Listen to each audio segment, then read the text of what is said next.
Have you ever wondered what to do with blood oranges when you see them in the market? Wondered what they taste like, being that they're next to the usual navel oranges in the bin next to them? Well, I've got a solution for you. This is upside down blood orange cake. Stick around, I'll show you how they're made.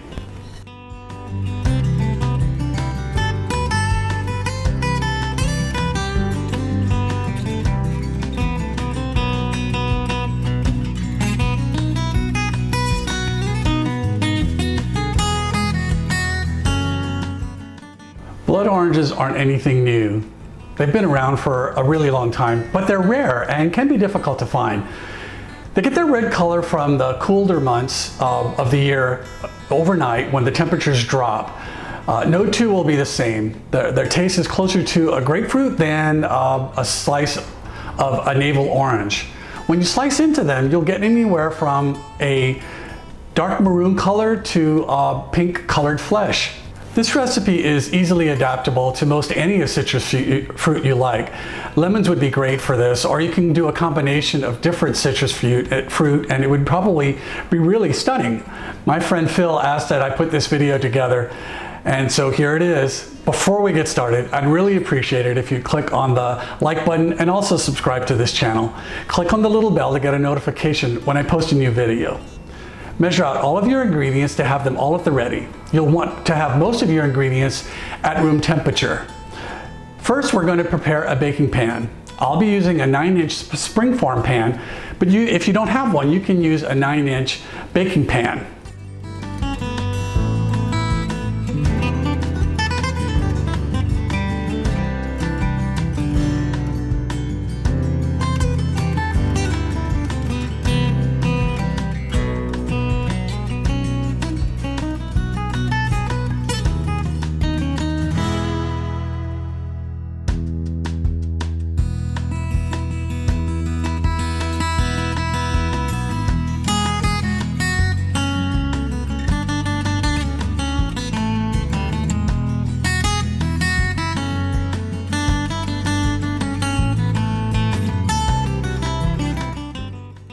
Spray the inside of the pan with baking spray after you've put in the baking paper, and then set this aside.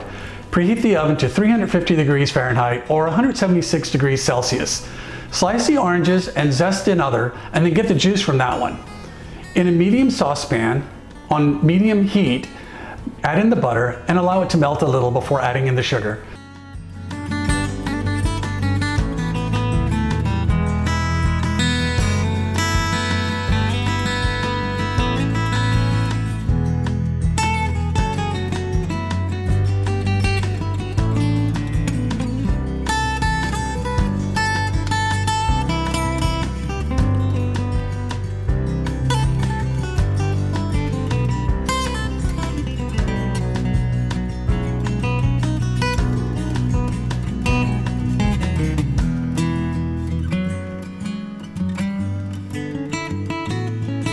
Bring this to a boil and then stirring a little.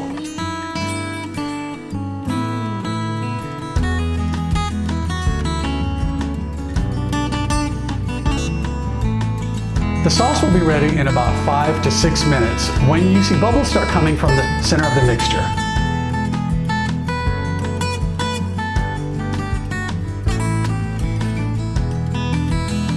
Just remove this from the heat and allow it to cool slightly.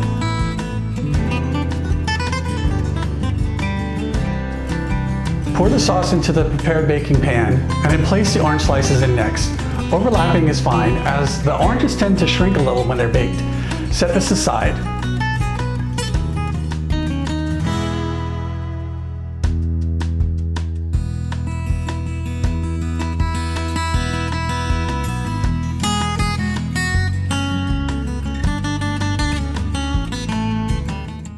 In a large bowl, whisk together the flour, sugar, baking powder, baking soda, and salt.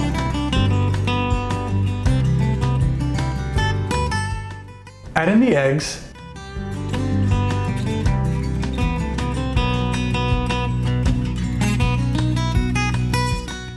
buttermilk, the melted butter, the blood orange zest and juice.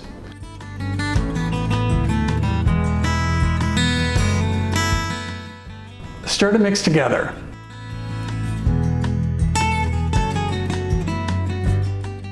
I switched to a whisk to help break up some of the bigger lumps. A few smaller lumps is fine, but you don't want to overmix this batter.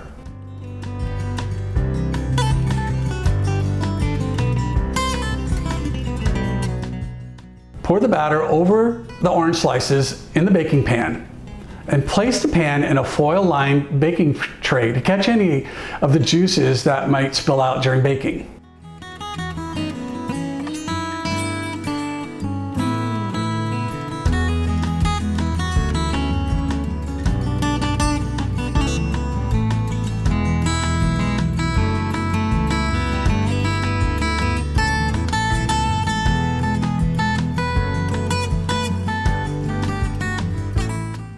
Bake for about 50 to 60 minutes or until the skewer comes out clean.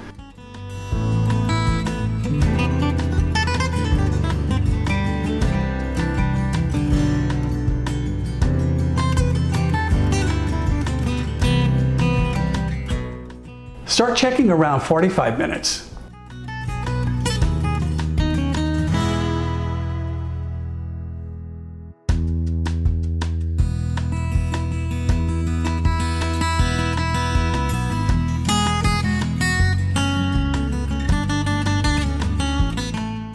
Transfer to a wire rack to cool for about 8 to 10 minutes before inverting onto your serving plate.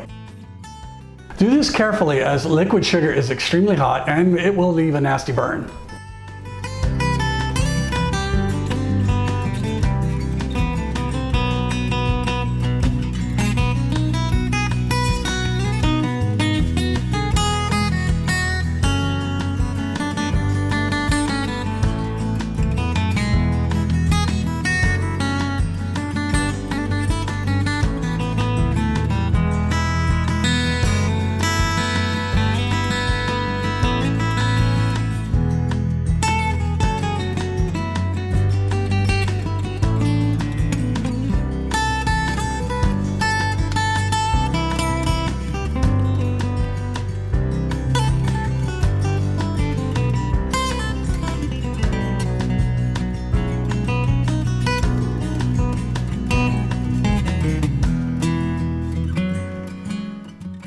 The cake can be baked a couple of days ahead of when you're ready for serving. It can be kept in an airtight container on the counter at room temperature. To me, it actually tastes better the next day, giving the juices a chance to mellow. I've made this cake a few times and I think I finally got the recipe where I like it. It's really a pretty cake and will be a great centerpiece for a dinner party or for any occasion. So, I'll dig in.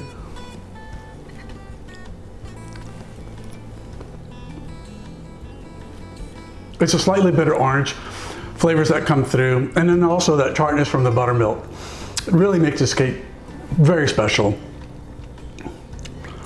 If you make this cake, go ahead and leave me a comment below, and don't forget to like and subscribe. Have a good day.